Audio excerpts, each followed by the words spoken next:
Ghazwatul Hind is the war which is mentioned in the hadith. It will happen near the end of time, near the Akhir Zaman. And when they will go war with Pakistan, they will attack through India, and there will be a lot of allies of India. Maybe there will be 100 flags gather in India against Pakistan. So this war will be a Ghazwatul Hind, and Allah will help Pakistan and Muslim Ummah, Muslim in the East, with the 3,000 blackjack fighters. Muhammad Al-Qasim ini salah satu orang yang bening kolbunya sehingga mendapatkan mimpi-mimpi yang bagus. Nabi mengatakan bahwa ru'yal mu'min, ya, juz'un minan nubuwah. Mimpinya seorang mukmin itu menjadi satu bagian dari waris kenabian. Oke? Disebut dalam hadis la tabqa, ya, minan nubuwah, tidak tersisa dari ciri-ciri waris kenabian di akhir zaman illa mubasyarat, kecuali kabar-kabar gembira lewat mimpi. Al-malhamah al-uzma atau al-malhamah al-kubra disebutkan dalam hadis Imam Tirmizi, antara malhamah uzma, penaklukan Konstantin, dan khurujud dajjal itu cuma 7 bulan. Di riwayat lain 7 tahun. Tapi kalau riwayat Imam Tirmizi berapa? 7 bulan. Nah, di riwayat Abu Daud, antara perang dengan penaklukan Madinah itu 6 tahun. Wa yakhrujud dajjal fi sabi'ah, lalu keluarlah dajjal. Ini kita sebutkan tahapan-tahapannya, bahwa sebelum Dajjal Mahdi muncul, mereka sudah ada. Beberapa ulama kita sudah dikasih visi dan mereka bisa melihat. Beberapa sudah mimpi, beberapa sudah mengalami pengalaman rohani, bertemu dengan sosok Al-Mahdi, bertemu dengan sosok Dajjal. Udah ketemu, Pak. Beberapa mereka udah melihat di mana si Dajjal itu, di mana Imam Mahdi itu. Jadi sosoknya sudah ada. Tapi kapan Allah keluarkan dua-duanya, maka terjadilah perang besar dulu yang disebut Al-Malhamah Al-Kubra. Tapi di perang Malhamah itu sebenarnya Imam Mahdi sudah keluar, cuma belum semua orang tahu. Dajjal pun sudah bergerak, tapi di belakang layar. Keluarlah kemudian puncaknya, jika Dajjal keluarnya 40 hari 40 malam. Al-Mahdi itu dia saktinya luar biasa. Semua keilmuan yang pernah ada di masa lalu itu ada pada beliau. Maka Al-Mahdi nggak pernah takut sama Dajjal, hidupnya santai karena dia mengenal Allah. Ala inna awliya Allah la khaufun alaihim wa lahum yahzanun. Para wali nggak ada takutnya. Jadi antum kalau cemas ini nur kewaliannya hilang udah. Al-Mahdi itu presidennya, pemimpinnya para wali. Pasti dia paling tenang di saat semua orang ribut, semua orang cemas.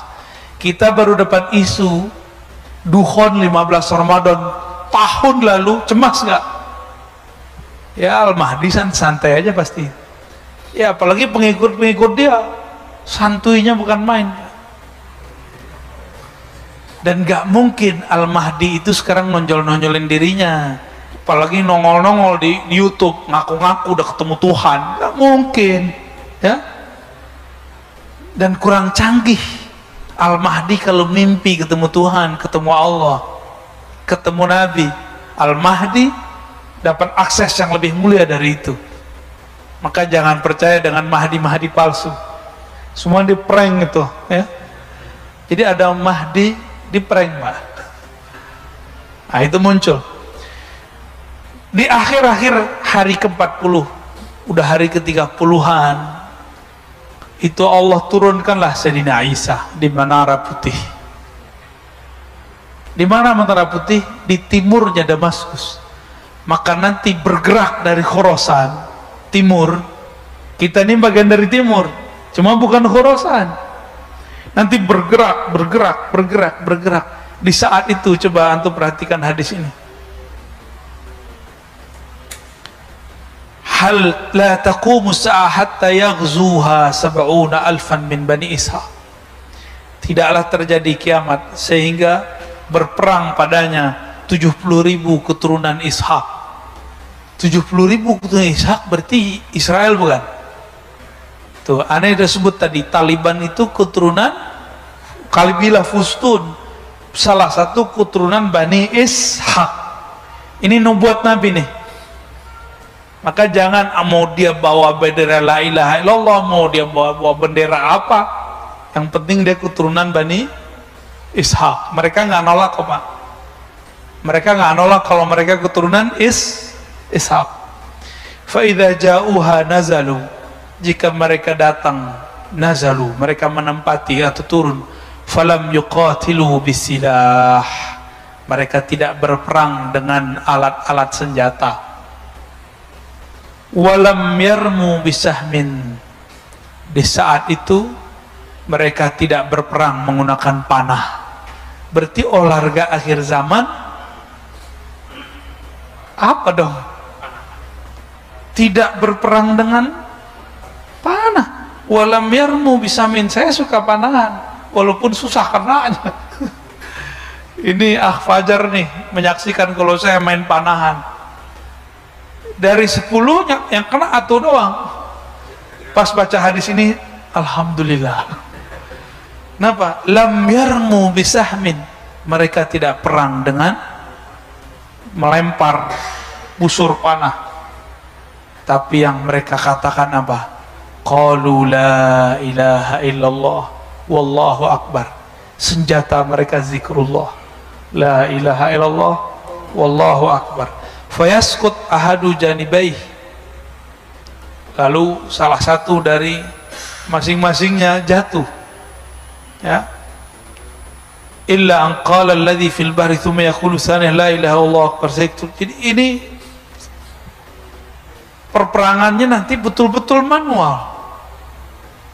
Perperangannya betul-betul manual. Ketika turun Nabi Isa, ternyata Dajjal ini sudah tahu nasib dia nanti. Yang akan menebas lehernya itu Nabi Isa. Makanya Nabi Isa di waktu beliau masih hidup di zaman Bani Israel, umur 33 tahun lebih beberapa bulan, beliau kemudian dikhianati oleh salah satu muridnya sendiri yang nyamar jadi pengikutnya, namanya Yudas Iskariot. Ternyata Yudas Iskariot itu adalah samaran dari Samiri. Samiri ini nggak tahu kemana hilang. Dia mengira Nabi Isa sudah mati. Tapi dengan ada kajian-kajian begini, muncul Nabi Muhammad. Nabi Muhammad mengabarkan Isa belum mati. Kagetlah dia, muncul ketakutan lagi. Jadi Samiri itu alias Dajjal takutnya sama sosok Isa, karena dia dikasih tahu, kamu nasibmu berakhir di tangan Nabi Isa. Jadi nanti setiap kali ketemu Nabi Isa, terlihat jauh saja, itu Dajjal langsung pergi. Apa kata orang sini? Jiper apa? Oh, Nabi Isa dikabur deh Pak. Disebutkan di hadis, dia meleleh seperti garam. Garam kepanasan meleleh. Maksudnya ketakutan. Jadi Dajjal tuh nggak pernah takut kecuali Nabi Isa. Menurut antum, Al-Mahdi ini kurang sakti atau gimana? Kok Nabi Isa yang bunuh? Ketika Nabi Isa turun, Nabi Isa masuk ke satu masjid di salah satu wilayah di Syam. Kita nggak tahu nama masjidnya apa, kan belum dikabarkan, di hadis cuma begitu doang. Di dalam masjid sudah berkumpul umat Islam, di luar berjaga. Ternyata nggak jauh dari situ pasukan Dajjal sudah mau menembus, tapi nggak berani dekat. Di saat itu Nabi Isa datang, Nabi Isa dipersilakan jadi imam. Apa kata beliau? Tidak, engkaulah yang jadi imam, wahai Mahdi. Coba bayangin, wali dari Nabi Muhammad, keturunan Nabi Muhammad, jadi imam di belakangnya Nabi Isa. Kok bisa? Nabi Isa nanti statusnya bukan sebagai nabi, statusnya sebagai wali, karena Nabi bersabda, la nabiyya ba'di, tidak ada lagi nabi setelahku. Jika ada nabi turun setelahku, pangkatnya bukan sebagai nabi, pangkatnya sebagai wali. Nanti ada penyerahan pedang senjata khusus, kita nggak tahu senjatanya apa, dari Sayyidina Al-Mahdi kepada Sayyidina Isa. Pedang itulah kemudian alatnya Nabi Isa untuk menggorok Dajjal. Ini Dajjal itu digorok dengan apa aja nggak mati-mati. Tapi jika pedang ini sudah diserahkan, berarti sudah ada skenario orang dalam Al-Mahdi berhasil di tengah Dajjal. Sebagaimana orang Dajjal disisipkan ke Al-Mahdi, kan Allah khairul makirin, Allah sebaik-baik yang berkonspirasi. Tentu juga ada orang Al-Mahdi di sekitar Dajjal. Nanti mereka kode-kodean Pak secara batin. Siap. Barulah Sayyidina Isa mengejar kemanapun Dajjal pergi. Disitulah terbirit-birit mereka bergerak bersama Al-Mahdi, Isa, Al-Mahdi, Isa. Bahkan disebutkan ada riwayat Khidir dan Ilyas, semuanya bergabung. Betapa canggihnya Al-Mahdi. Penasehatnya adalah seorang nabi, Nabi Isa.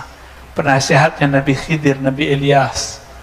Dia wali, penasehatnya nabi. Kira-kira gimana tuh? Itulah beruntungnya umat Nabi Muhammad sallallahu alaihi wasallam. Benarlah hadis walaupun dhaif menurut ahli hadis. Ulama ummati ka anbiya'i bani Israil. Ulama umatku seperti nabinya Bani Israel. Setara secara tugas, walaupun secara makom itu lain cerita. Maka sahabat-sahabat dimulakan Allah, nanti ini bakal terjadi dalam waktu menjelang kesananya cepat, tapi kalau sudah terjadi perang nanti, kita nggak ada lagi ada handphone, ya. Jangankan handphone, nanti pedang aja susah dipakai, panah aja susah dipakai.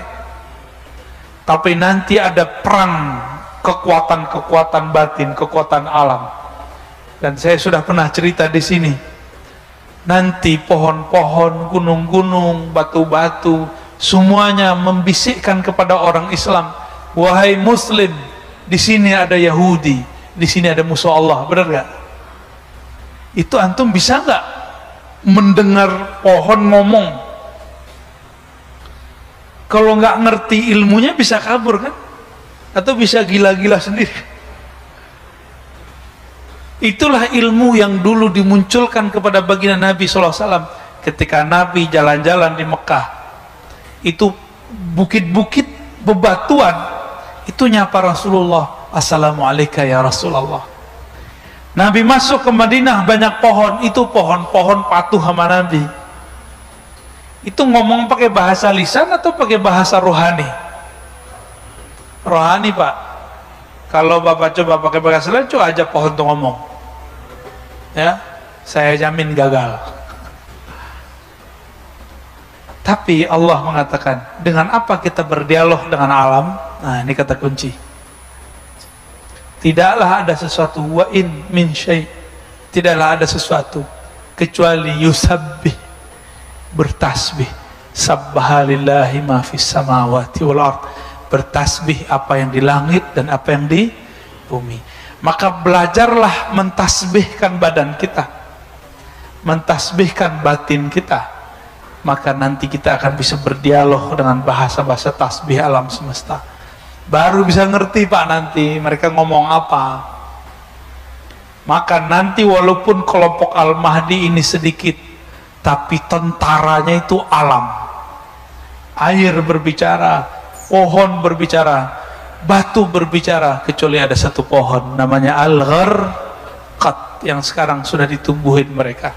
Ya, barangkali itu ada yang mau didiskusikan. Wah, pasti Pak Mirwan nih, langganan tetap. Tafadhol, langsung Pak Mirwan. Dengar. Assalamualaikum.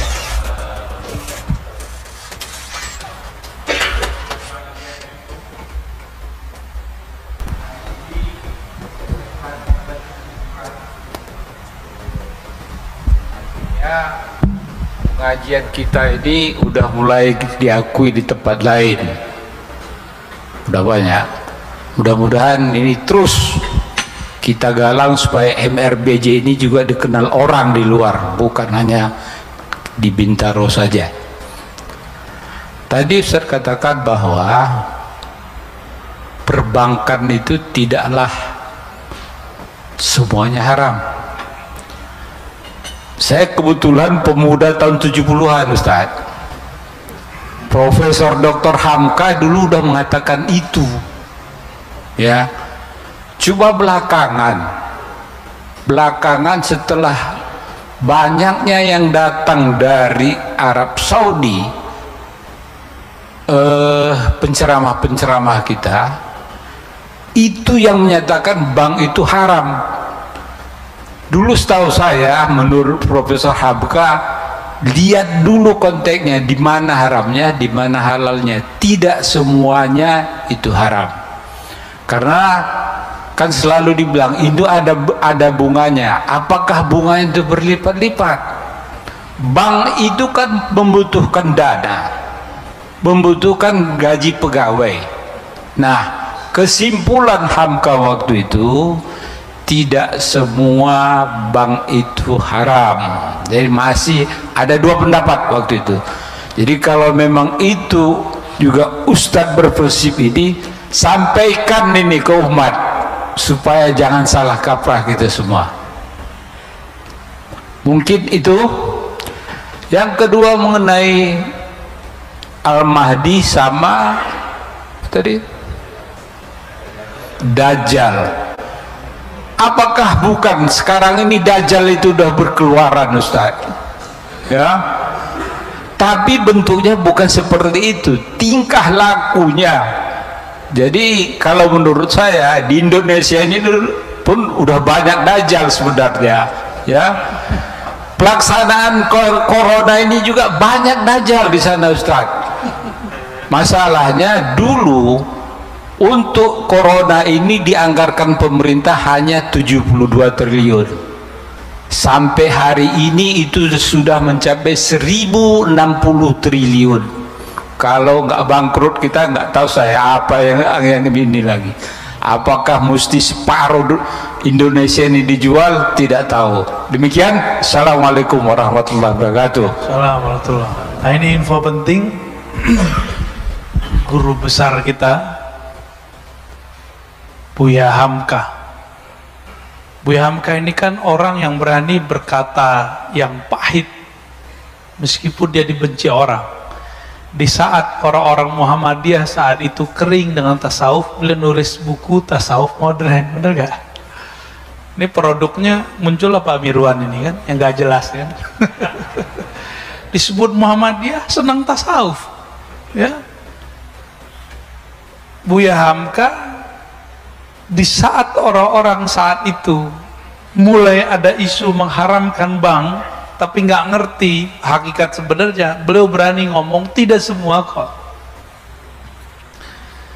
Rata-rata yang ngomong bank itu haram, rumusnya balik-balik ke hadis dhaif itu. Kullu qardin jarra naf'an fahuwa riba. Itu yang diputar-putar. Itu hadis dhaif, Pak. Ya, yang pakai hadis ini nih, kita kasih tahu.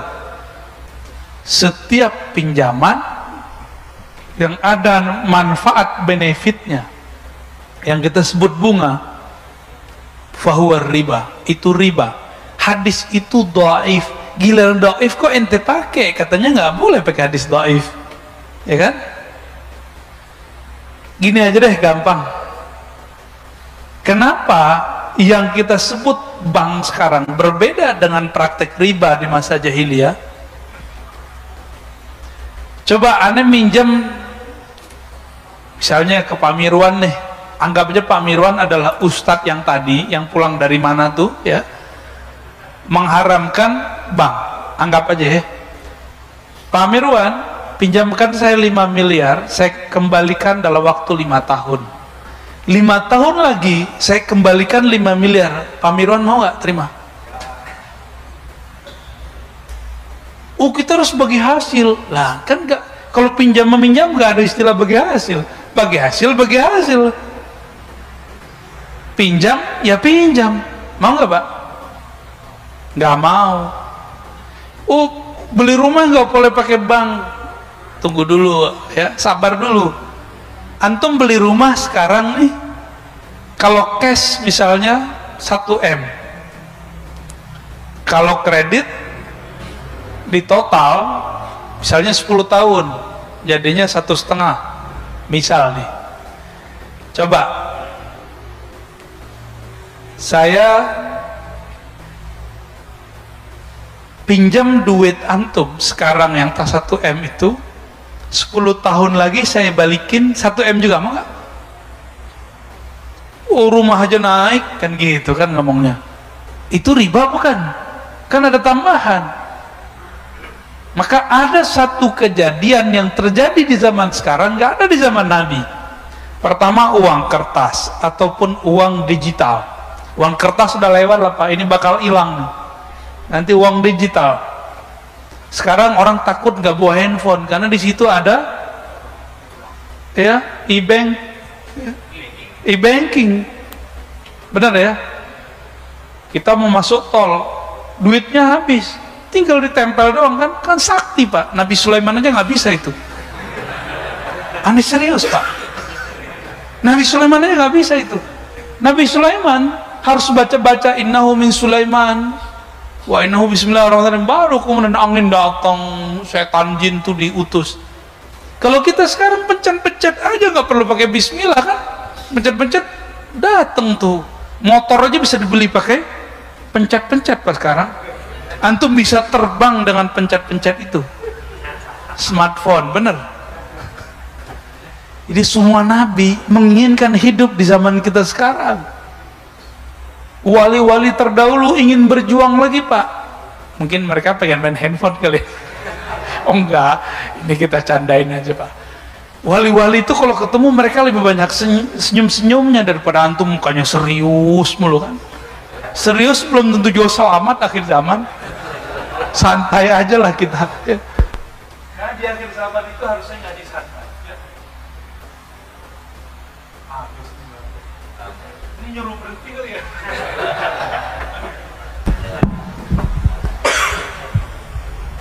Ambil.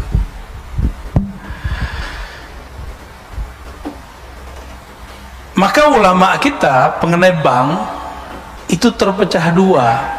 Mayoritas mereka tidak mengharapkan bank. Maka bank yang tadinya bersumber dari Yahudi di Jerman, katanya kan begitu, itu diislamisasikan, muncullah bank syariah meskipun belum betul-betul syar'i. Karena banyak orang syar'i itu bagi dia kalau menguntungkan, kalau nggak menguntungkan nggak disebut syar'i.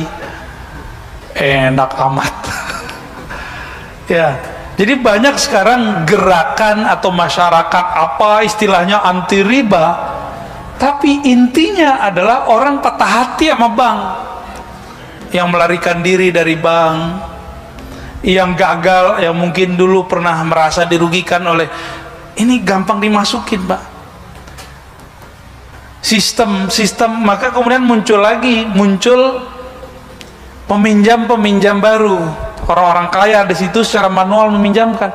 Dia kan lupa duit yang dia pinjamkan itu produk bank. Benar gak? Dan ada sahabat kita cerita, ini lucu, di satu kota di Jawa Barat. Dia pernah menjadi murid salah satu ustadz yang sekarang mengharamkan bank itu secara membabi buta. Tapi pas selesai daurah, selesai training, ke penginapan, keluarganya ditanya sama muridnya ini, udah makan Bu? Mbak, udah, tadi beli GoFood. Bingung deh, lah katanya haram. Jadi mereka masih pakai rumus tradisional, ada tambahan berarti Ustadz ente nggak ngerti, ente itu jahil. Lah kita boleh berbeda tapi jangan ngomong jahil. Antum berani nggak ngomong Darul Ifta di Mesir itu jahil? Dan ini saya sampaikan secara terus terang. Sekarang yang nyerang mengkritisi itu, lucunya adalah tamatan Al-Azhar Kairo, Mesir. Ini kita sebut aja nih, karena nama-nama kita mulai disebut sama mereka.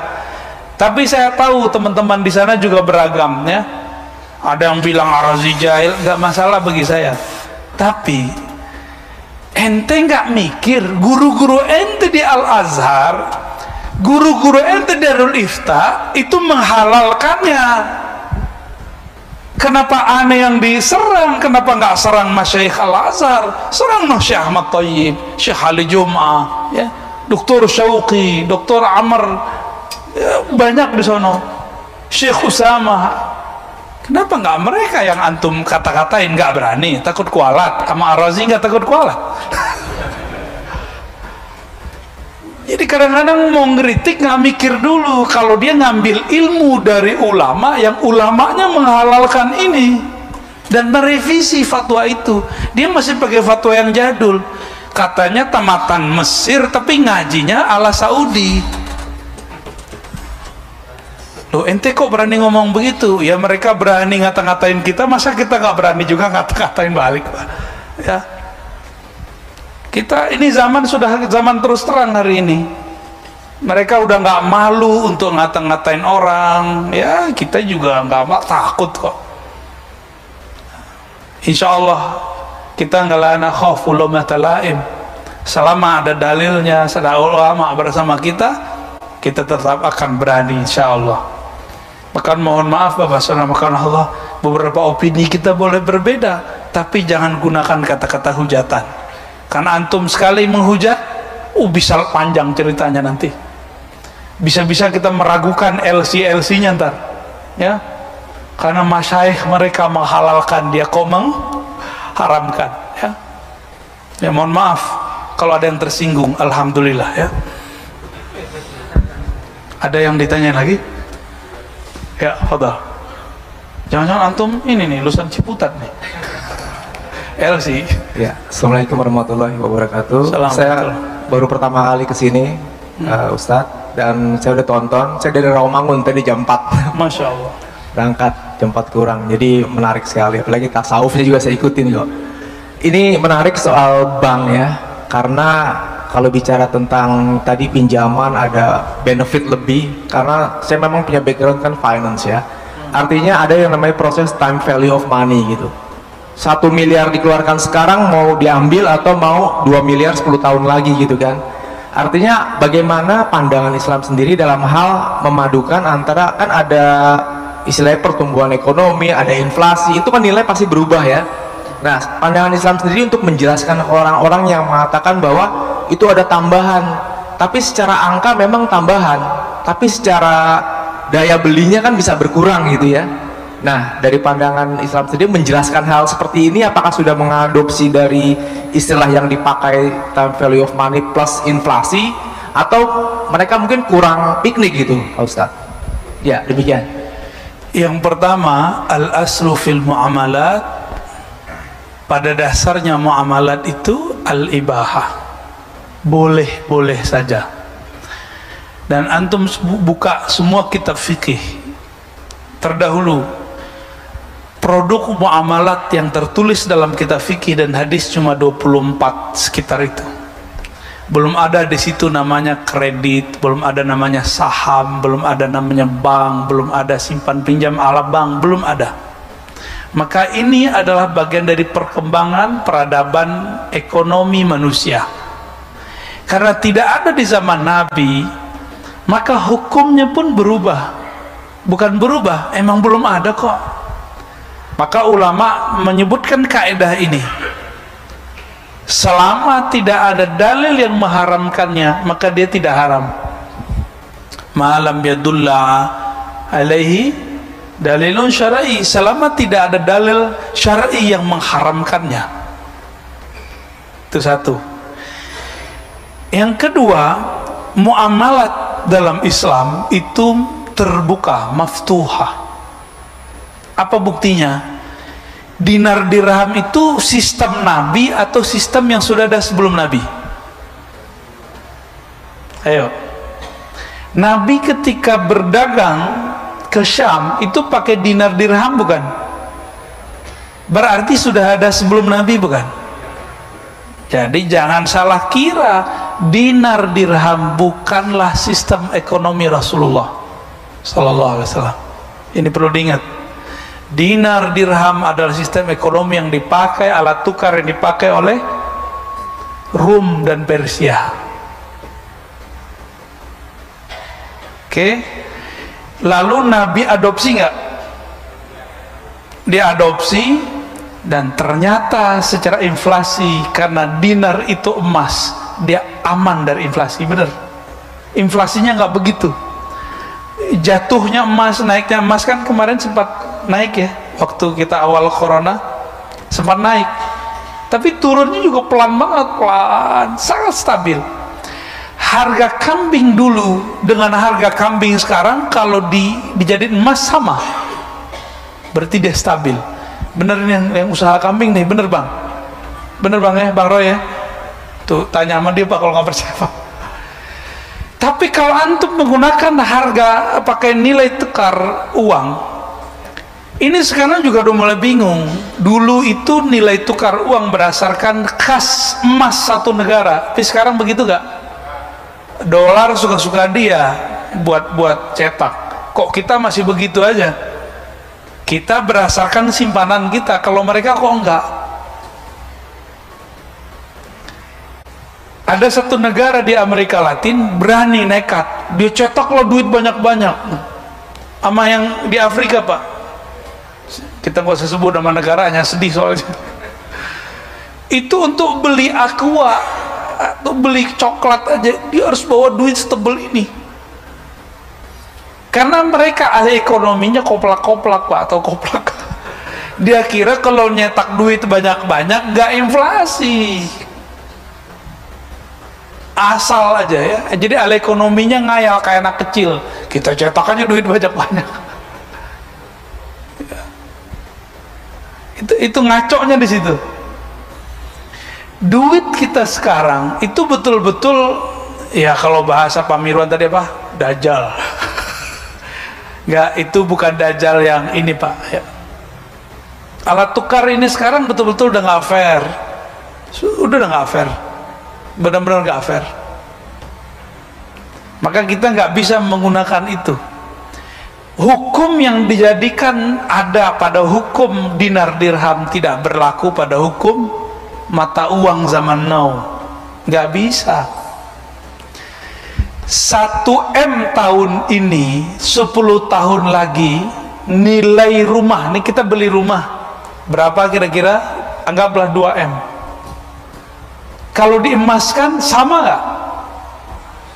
10 tahun lagi nilai emasnya segitu, tapi harga duitnya, nilai angkanya naik. Riba nggak? Oh, kita Islami nggak boleh ada riba, jadi beli rumahnya kredit, duitnya harus sama dengan nggak kredit, enak amat. Ya, teman-teman yang melakukan Allah, kredit itu nggak ada transaksinya di masa nama Nabi. Ada nggak transaksi itu di zaman Nabi? Nggak ada. Maka hukumnya tidak ada di kitab fikih, baru di kitab fikih kontemporer adanya. Bank tidak ada dalam kitab fikih, maka antum mau cari di kitab mana aja nggak ketemu.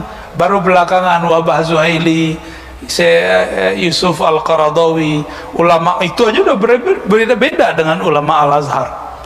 Jadi di sana juga udah beda pak.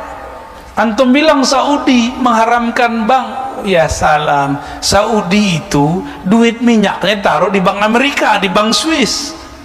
Bunga-bunganya dijadiin bangun sekitar Masjidil Haram Mekah, dijadiin dikirim si CSR-nya untuk beasiswa yang tadi mengharamkan bank itu.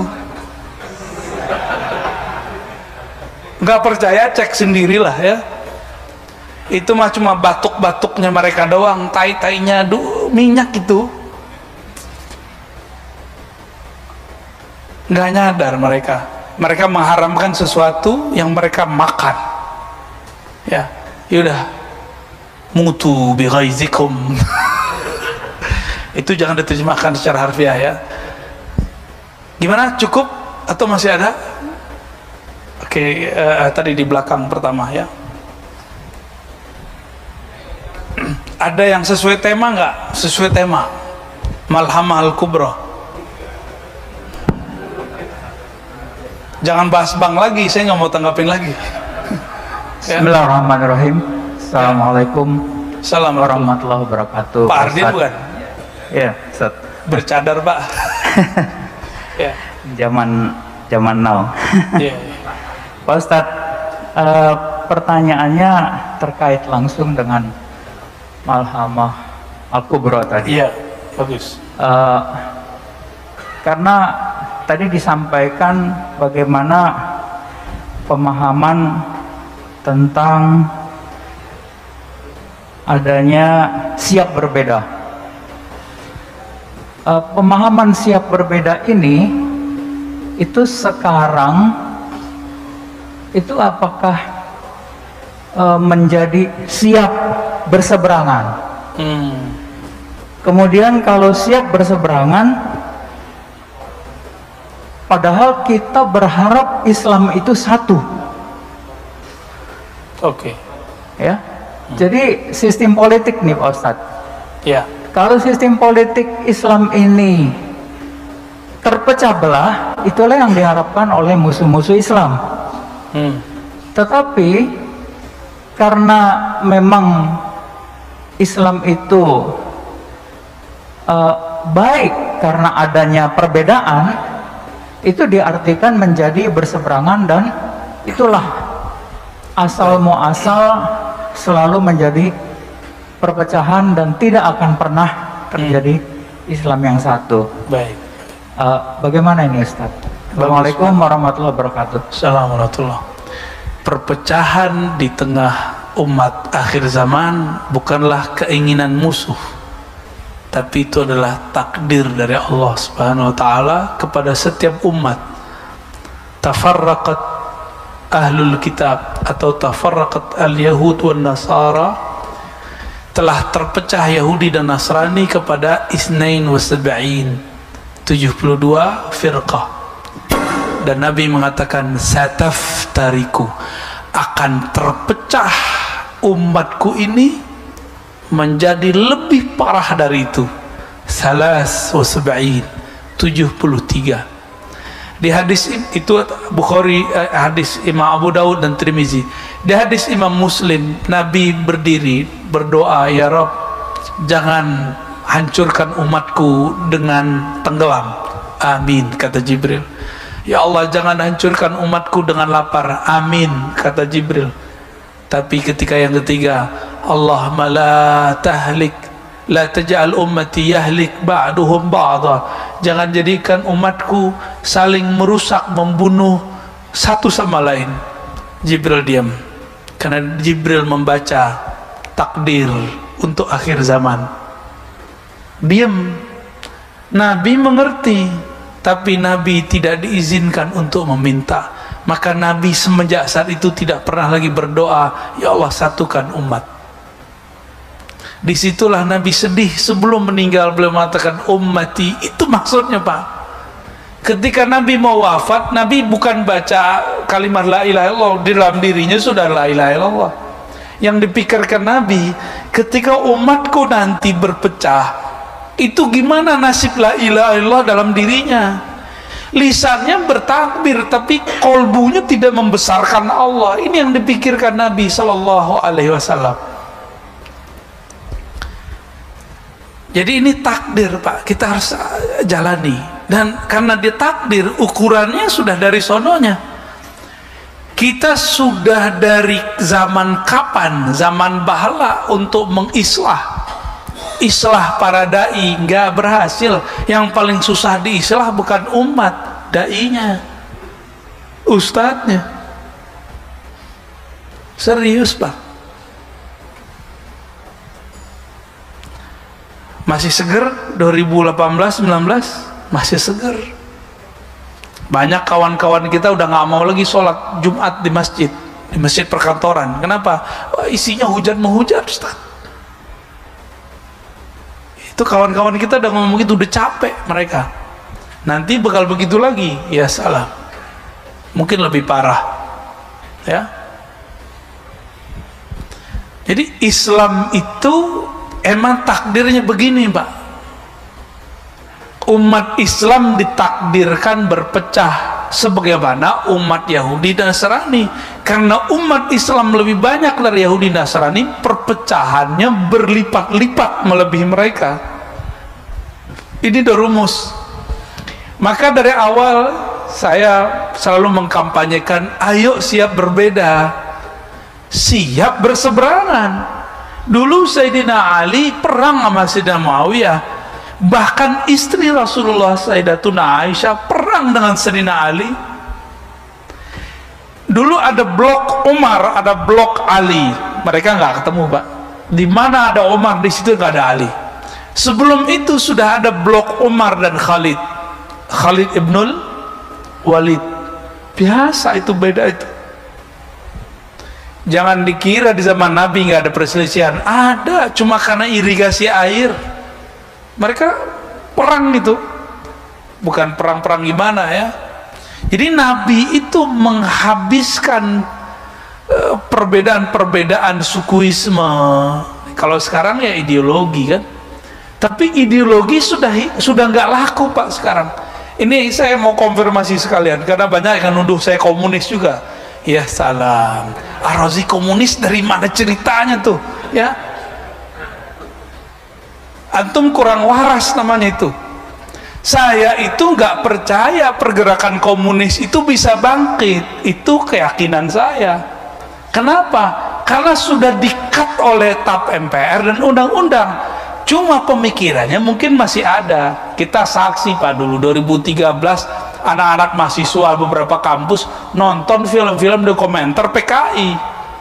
Versi PKI buat. Jadi kalau kita buat PKI bunuhin jenderal, mereka buat sebaliknya. Dokumenternya PKI disiksa oleh pemuda-pemuda apa dulu, Pancasila apa namanya dulu ya, Garuda apa gitu, dan sama-sama sadisnya. Dan saya tahu, Pak, orang-orang yang teracuni itu saya tahu orang-orangnya. Cuma data ini kan tiba-tiba hilang. Sahabat kita salah satunya yang masuk penjara karena ada satu data dia bener, tapi data dia itu basi.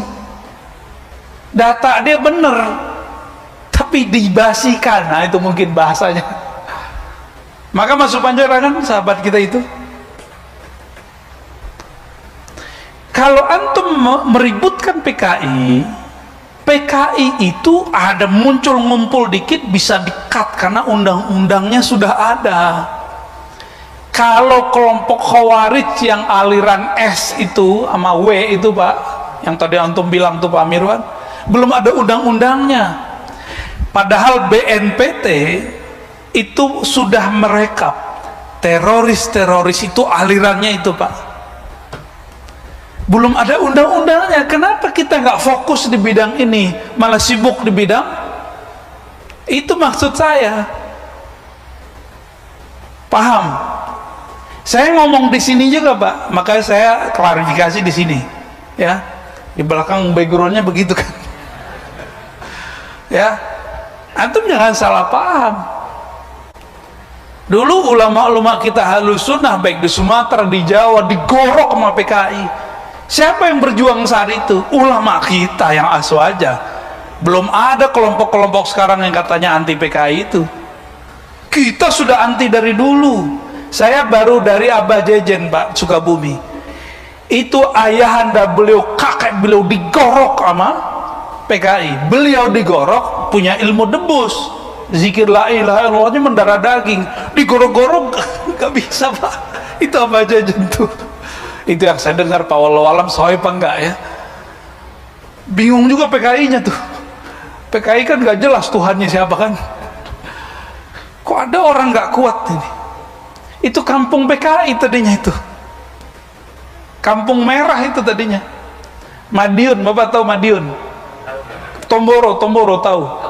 Di situ ada dulu guru Al-Fatah dari Sunda datang ke sana ngajar, lalu kemudian jadi pesantren Tomboro, maka disebut Al-Fatah ya.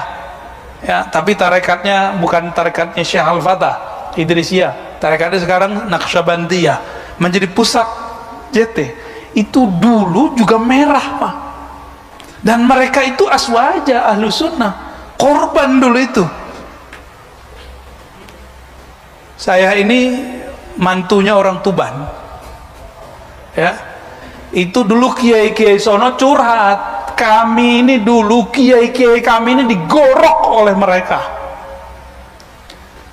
Sekarang mohon maaf, saya bukan orang NU Pak, tapi ketika antum tuduh orang NU PKI, antum salah alamat. Orang NU itu kiai-kiainya dulu adalah korbannya PKI. Di mana kita saat itu? Walaupun saya bukan orang struktural Pak ya. Terus Ar-Razi NU apa? Saya aswaja aja Pak, ahlus sunnah wal, antum silakan mau bilang apa ya, saya ahlus sunnah aja. Karena sekarang NU juga bingung kita ya, ada NU SAS katanya, ada NU garis lurus, kan bingung kita Pak ya, benar gak? Waktu Hadratus Syekh Hasyim Asy'ari ada, Syekh Ahmad Dahlan ada, kan gak ada garis-garis begitu, gak ada sebutan sas-sas begitu kan, gak ada. Saya yang itu aja Pak, yang ikut Hadratus Syekh itu, yang beliau mengatakan ahlus sunnah itu berakidah Asy'ariyah Maturidiyah, bermazhab yang 4 atau Syafi'i salah satunya, dan bertasawuf. Saya aswajanya itu. Guru saya Allah yarham Syekh Ali Mustafa Ya'qub, beliau pernah jadi ketua syura NU, tapi di akhir hayatnya oleh yang sekarang ditendang. Beliau pun juga sudah nggak mau lagi, dan beliau fokus jadi muallim. Maka yang saya ambil dari ulama-ulama ahlus sunnah nahdiyin adalah ilmu ta'limnya ya, karena itu yang mahal dari mereka, dan yang tidak ada di sebagian kiai ada di kiai saya, ilmu berani Pak. Bener gak? Antum masih ingat memori Kiai Ali Mustafa Ya'qub? Itu orang berani. Di saat orang-orang ngomong A, beliau ngomong B, gak ada rasa takut. Nah berani yang itu tuh turun sama kita Pak dikit, makanya agak sedikit berani Pak. Alhamdulillah ya. Jadi Pak Hardin, kita cukup menjaga persaudaraan dalam perbedaan, tidak usah mempersatukan. Jadi dalam Al-Quran kalimatnya fa'aslihu, islahlah, bukan satukan. Islah itu artinya mencari kemaslahatan, mencari titik temu, titik persamaan meskipun kita berbeda. Saya baru waktu yang lalu dipertemukan dengan Kiai Idrus ya, NUGL ya, sama Syekh Abdul Somad. Saya manggil beliau Syekh karena Habib Lutfi memberi gelar beliau Syekh, karena kalau dipanggil Ustadz kayaknya terlalu rendah ya. Saya lebih senang manggil beliau Syekh ya. Bukan berarti saya NUGL juga Pak ya. Bukan berarti jalur pergerakan saya sama juga dengan Syekh Abdul Somad. Kami siap berbeda, tapi dalam usul, dalam pokok ahlus sunnah kami sama. Bapak siap berbeda, ustadznya siap beda, Bapak siap nggak siap beda? Ustadznya udah siap beda, antum nggak siap beda, terus ustadznya siapa? Lo ustadz, politik kan bagian dari agama. Iya, prinsip berpolitik, tapi furuk politik tidak masuk bagian dari rukun beragama ya. Maka kalau nanti ada perbedaan lagi mengenai siapa presiden masa depan, tolong jangan kaget, biasa aja. Tapi nanti jangan tanya ke aneh ya, insya Allah nggak akan dijawab. Saya nggak sibuk memikirkan siapa presiden masa depan, Pak. Yang saya sibukkan bagaimana nasib umat masa depan. Siapkah kita menjadi pengikut Al-Mahdi, atau kita malah membiarkan diri kita menjadi pengikut Dajjal? Demikian kira-kira, sudah mau 6:30 ya. Semoga majelis ini diberkahi Allah. Semoga ini simbol kita mau islah. Saya yakin di antara antum ada yang nggak sepakat dengan saya masalah A, B, C, D, tapi mau duduk bersama. Ini yang kita mau.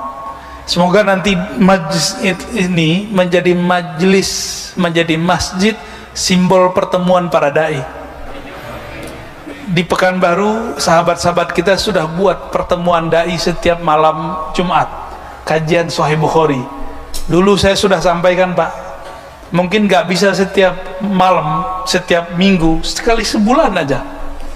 Ada beberapa ustadz berdiri di depan yang semanhaj Ahlus Sunnah wal Jamaah, mengkaji kitab. Kalau di sana sudah ada Bukhari, mungkin di sini Muslim kali, Pak, ya, atau kitab apa gitu. Kalau bisa tiap bulan lebih indah, tiap-tiap minggu lebih indah. Anak-anak muda punya pergerakan Islam, tapi anak muda kan galau, ya, belum tentu, belum tahu arahnya kemana. Harus didampingi oleh ustadz-ustadz yang tidak galau. Jangan nanti ustadznya galau juga, Pak. Repot kita. Manhajnya nggak boleh manhaj al-galawi. Manhajnya harus manhaj yang wadih, manhaj yang terang benderang. Yang Nabi katakan, aku tinggalkan kamu malamnya seperti siangnya. Ya, semoga nanti dilanjutkan ini obrolan kita. Nanti bakal ramai, Pak, insya Allah. Kajian-kajian Ahlus Sunnah itu dirindukan. Kita buat kajian gak jauh dari sini, kajian Al-Hikam itu sudah ramai sekali. Sampai saya mikir, ini gimana caranya biar orang tetap jaga jarak. Ya, masih bisa dikendalikan sampai sekarang. Tapi nggak tahu sampai kapan nanti. Bisa-bisa nanti dipindah ke sini, Pak, kajian Al-Hikamnya.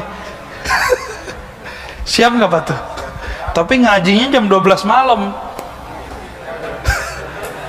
Ini jumlah antum nggak seberapa. Jumlah mereka 3 kali lipatnya antum sekarang. Ngaji hikam setiap jam 11:30 sampai jam 3. Dari mana-mana, Pak. Begitu orang merindukan sekarang kajian-kajian kitab turas. Dan saya terima kasih kepada pengurus dengan segala macam cobaan-cobaan buat antum sudah memfasilitasi para ustadz ngaji kitab. Jadi kalau bisa tidak ada ustadz di sini kecuali ngajinya ngaji kitab. Biar nanti terasa rasa pesantren walaupun nggak pernah nyantri, ya. Insya Allah semoga kita diberkahi Allah. Allahumma aslihna, Allahumma aslih umat Muhammad. Ya Allah, kami ini umat Nabi Engkau, kekasih Engkau Muhammad. Aslihna, islahkanlah kami, islahkan, perbaikilah antara kami, antara qalbu kami. Alif baina ulama'ina, alif baina qulubil mu'minin. Ya Allah, qalbu kami ini berpecah belah, maka damaikanlah ya Allah. Qalbu kami ini galau dan risau ya Allah, maka tenangkanlah dengan nur kalimahmu, nur zikirmu. Ya Allah, kami ingin menjadi kekasihmu. Faja'alna min awliyaik, maka angkatlah kami, jadikanlah kami orang-orang yang termasuk wali-walimu, kekasih-kekasihmu. Ya Rabb, jika Engkau panjangkan umur kami, maka takdirkan kami ya Allah yang bersama di barisan Al-Imam Al-Mahdi. Jika tidak ya Allah, maka jangan Engkau panjangkan hidup kami, jadikan kami mati syahid dalam perjuangan. Jangan jadikan kami yang tertipu oleh imam palsu, Dajjal la'natullah. Rabbana atina fid dunya hasanah wa fil akhirati hasanah wa qina adzabannar. Wa sallallahu ala nabiyyina Muhammad walhamdulillahi rabbil alamin. Assalamualaikum warahmatullahi wabarakatuh.